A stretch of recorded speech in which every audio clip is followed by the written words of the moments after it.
السلام عليكم مشاهدينا الكرام، كي دايرين؟ لاباس عليكم؟ كنتمنىكم تكونوا بخير وعلى خير وبصحه جيده ان شاء الله. مرحبا بكم في قناه شهوة رمزي. وصفه اليوم غتكون عباره على حوته في الفران اللي رافقتها بالخضار مشكله كما كتشوفوا، كتجي على هذا الشكل هذا، كتجي رائعه في المذاق وحتى الشكل ديالها. نتمنى ان شاء الله الى عجبكم الفيديو تحاولوا تبارطاجيوه مع الحباب مع الاصدقاء باش تعم الفكره، وكذلك ما تبخلوش عليا باللايكات ديالكم وبالتعاليق ديالكم اللي كيزيدوا يحفزوني وكيخليوني نعطيكم المزيد من الوصفات. نتمنى ان شاء الله ينال الاعجاب ديالكم هذا الفيديو. ما نطولش عليكم، نخليكم مع المقادير وطريقه التحضير. فرجه ممتعه. اول مرحله غادي نبدا معكم بشرموله، هي الاولى المعروفه عندنا، شرموله ديال الحوت اللي غادي نحتاج فيها 3 دروس ديال الثومه، وكنحتاج تقريبا عندي هنا 2 معالق كبار ديال الربيع اللي سبق ليا وقطعته انا هنا عندي في المجمد. في حالتي الا عندكم طري كان احسن. وغادي نحتاج نص عصير ديال الحامضه. كما كتشوفوا خديت 3 ديال الدروس ديال الثومه وكنحاول نحكم في الحكاكه.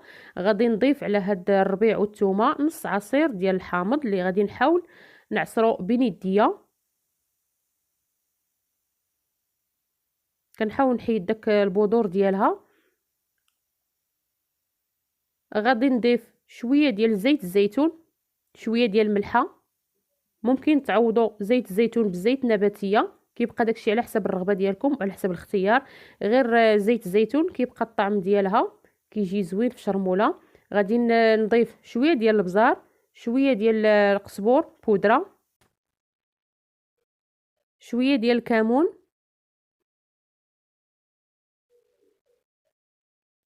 وغادي نضيف شويه ديال التحميره اللي هي البابريكا، شويه ديال الفلفل الحار اولا ممكن تعوضوه بالهريسه. غادي نحاول نخلط انا هاد الشرموله حتى كينسجموا ليا بعضياتهم. صافي غادي نخليها وغادي ندوز نشرمل معكم الحوته. بالنسبه للحوته النوعيه ديالها هذه حوته الكربينه اولا الكربين كما كتشوفوا من الحجم الكبير. حاولت نحلها بالموس وكنحاول ندهنها بشرموله، يعني غنلبسها بشرموله كامله، اولا ممكن تعوضوه بالحوت الباجو يكون كبير حتى هو كيجي زوين. انا بالنسبه للحوته من بعد فاش غادي نشرملها غادي نخليها تقريبا ساعه باش تجيني بنينه بديك الشرموله. كما كتشوفوا خديت لاطا وفرشت ليها البابي الومنيوم لتحت، عاودت غطيته بالبابي كويسو من الفوق، ودرت الفلافل خضراء عندي هنا وحمراء دوائر ودوائر ديال الحامض. درت واحد الرشيشه ديال زيت الزيتون وحاولت ناخذ ديك الحوته كربينه غادي نديرها فوق هاد الفلافل، ودرت رشيشه ديال الزيت من الفوق منها باش ما تلتصق لياش في البابي كويسو ويخسر الشكل ديالها. من بعد غادي نغطي عليها وغادي ندخلها الفران ونخليها تقريبا ساعه حتى كطيب على خاطرها. من بعد فاش غادي طيب غادي نحاول نعري عليها وغادي نخليها تحمر. وصافي هنا غندوز معكم نحضر ان شاء الله هاد الزعلوك اللي غادي نرافق مع هاد الحوته. كما شفتوا خديت هنا تقريبا حبه ديال المطيشه اولا الطماطم اللي سبق ليا ونقيتها وقطعتها على شكل مربعات صغيره. وبالنسبه هنا عندي الدنجال اللي سبق ليا وحرقته فوق البوطه وخليته حتى تحرق ودرته في واحد البلاستيكه وخليته حتى عرق. من بعد عاد حيدت ليه ديك القشره ديالو. انا ما كنحاولش نديرو تحت الروبيني اولا نغسلو، كنحاول نحيد ديك القشره غير بيديا باش كتبقى ديك النسمه ديال الدخان. زدت على هاد مطيشه الثومه والملحه وزيت الزيتون وغادي نديرها فوق البوطه حتى كدبا ليا واحد شويه. كما كتشوفوا خديت هنا الدنجال حاولت نقطعه على شكل عشوائي. بالنسبه هنا للمطيشه كنحاول نشحرها حتى كتنزل ليا. من بعد انا زدت عليها هاد الدنجال المشوي كما كتشوفوا، وغادي نضيف هنا تقريبا معلقه كبيره ديال المركز الطماطم انا ديجا عندي في المجمد. غادي نضيف التوابل اللي هما شويه ديال البزار، شويه ديال التحميره اولا البابريكا،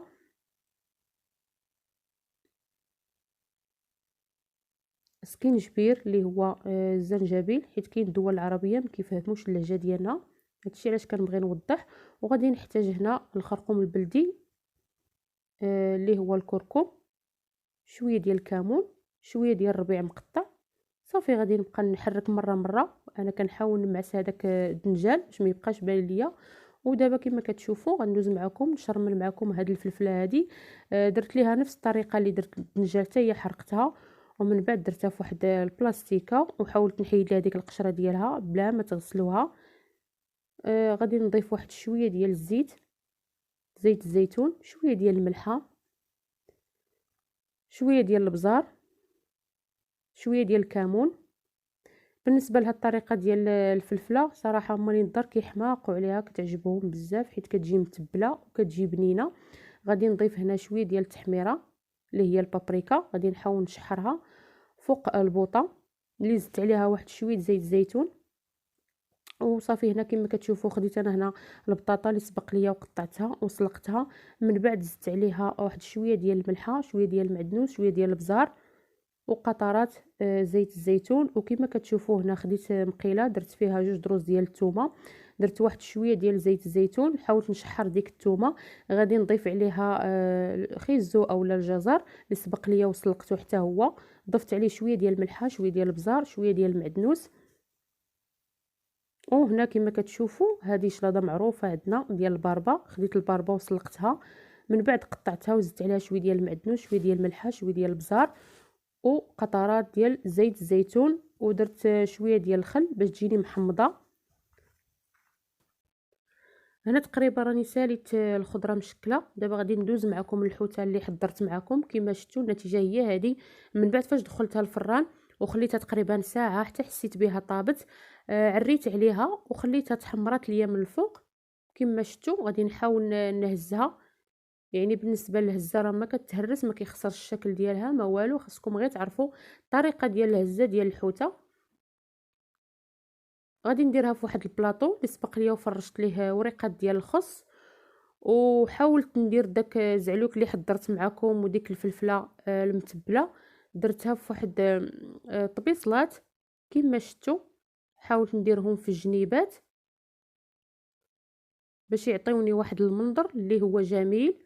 غادي نحاول دابا نكمل التشكيله ديال البلاطو بهاد الخضره هذه المشكله اللي حضرت معكم. كندير الباربه هي الاولى في الوسط كما كتشوفوا، زدت عليها البطاطا في الجنب ديالها، يعني كنخالف الالوان باش يجي واحد الطبق يجي غزال. صافي وغادي نضيف هنايا الجزر حداها.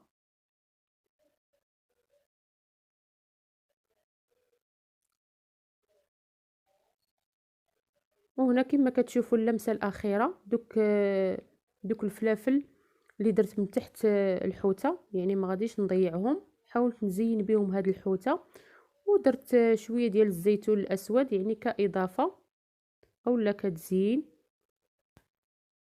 هنا هاد الفراغات اللي كيبقاو ليا خاويين كنحاول ندير لهم شويه ديال الزيتون، هذا الزيتون ديال الدار.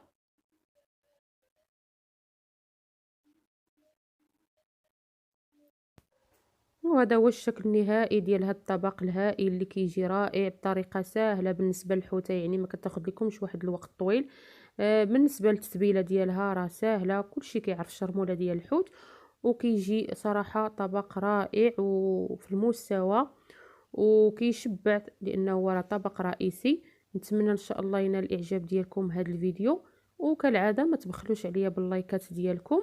الا كنتوا اول مره كتزوروا القناه نتمنى ان شاء الله تنضموا ليها وتفعلوا الجرس باش دايما توصلوا بالجديد ديالي. ما بقى ليا غير نقول لكم الى الملتقى، مع السلامه.